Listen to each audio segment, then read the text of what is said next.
Thank you. My 9-year-old daughter, Christy, she told me that if I get really nervous, to picture everybody in the audience as a big teddy bear. So consider yourselves big teddy bears. I want to thank everyone involved in this wonderful program in Antioch for helping us become writers. And I especially want to thank my wife, who's here today. And I want to say to you, thank you for loving me. I know it's Father's Day, but this is going to be for the moms out there. Okay, it's a story from my memoir. It's called I'm Not Chinese, A Journey from Resentment to Reverence. The story takes place in 1996. The rain grew heavier as we passed countless empty fields on the 2-lane road.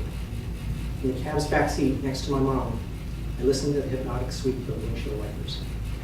I said, "How are you going to know where the graves are?" "My brother hired the man before taking care of the graves. I called the man from my fawn's house.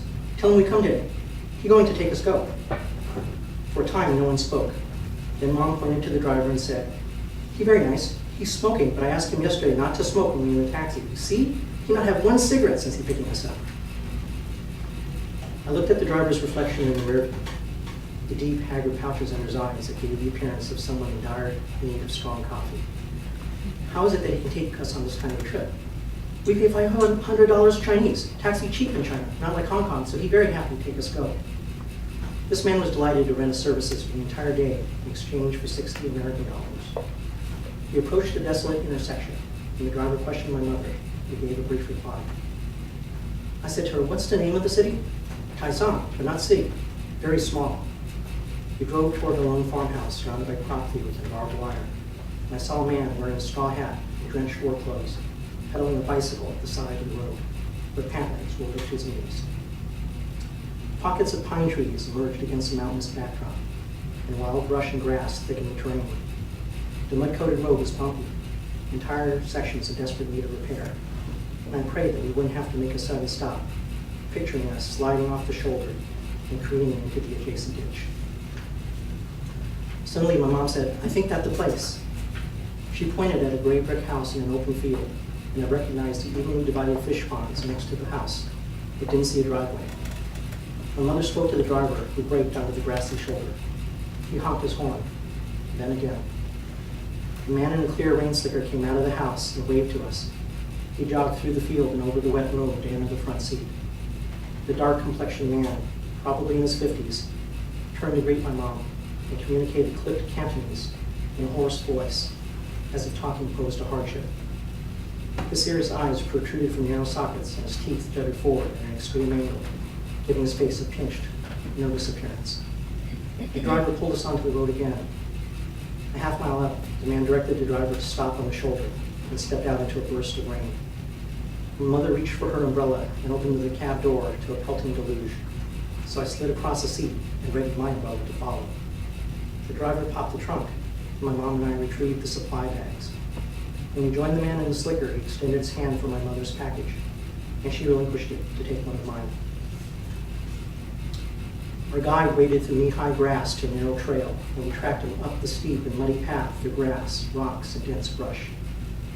The man kept wiping his eyes with his palm as water trickled from the hood of his slicker, and my mom tapped him on the shoulder to offer her umbrella. He nodded and took it, and she scooted under mine. We pushed forward against the wind and whipping rain until we came to a 4-foot-wide ravine, blocking our path with rushing water. The man spoke to my mother, then proceeded into a river that completely covered his work boots and soaked his pants to the knees. My mom marched across, seemingly oblivious to the current washing over her tennis shoes and pants. I trekked behind her, my lower legs immersed.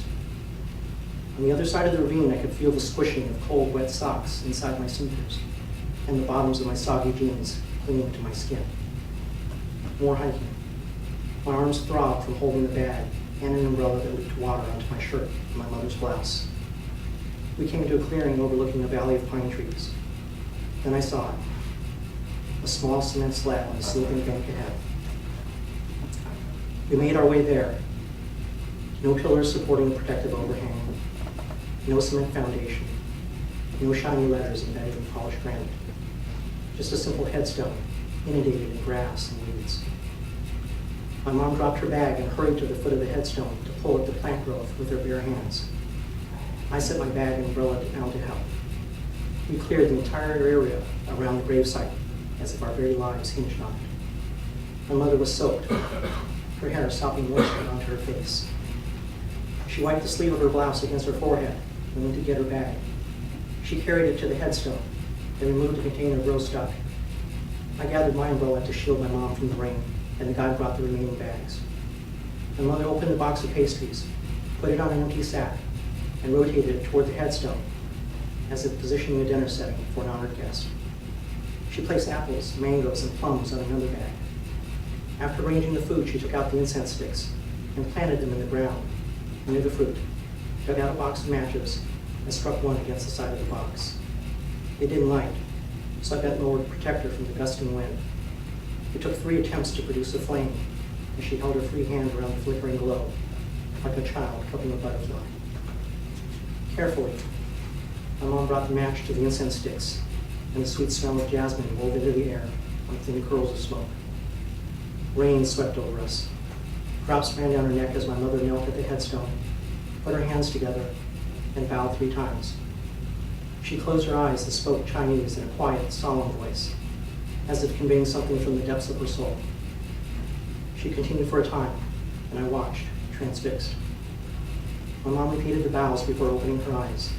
They were red and moist, and I knew the drops trailing down her cheeks were tears. She stood, moved to the headstone, and placed her hand on it in a silent, private communion. Then she turned and walked slowly toward the edge of the clearing. I went to where my mom had knelt and propped the umbrella over the food and incense. I put my hands together, closed my eyes, and bowed 3 times. As I prayed, images appeared. My mom was a peach-faced, ponytailed little girl, playing in front of a spacious brick house.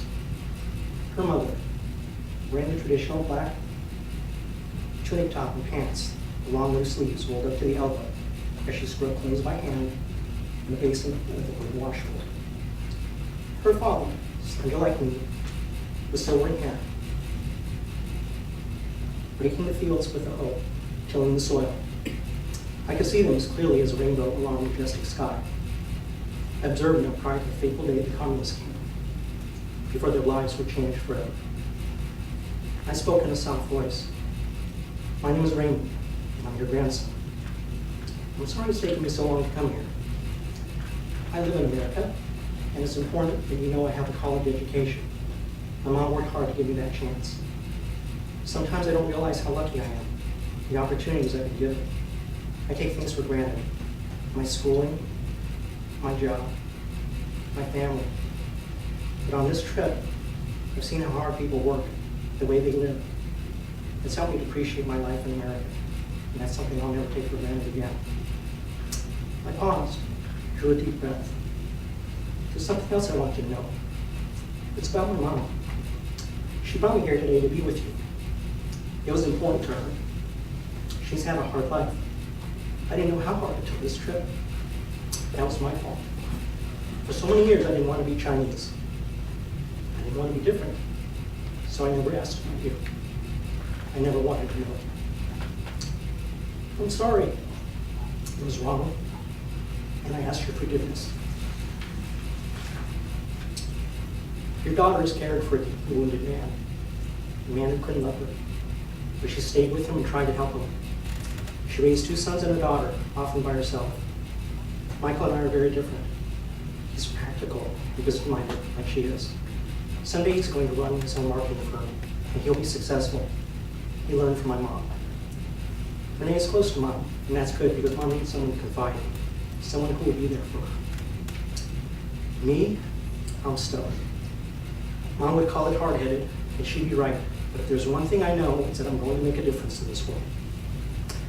Maybe with my work, or my writing, or the kind of person I am. My mom raised me to be a man of integrity and honesty, a man who cares about others. She taught me courage by the way she's lived her life.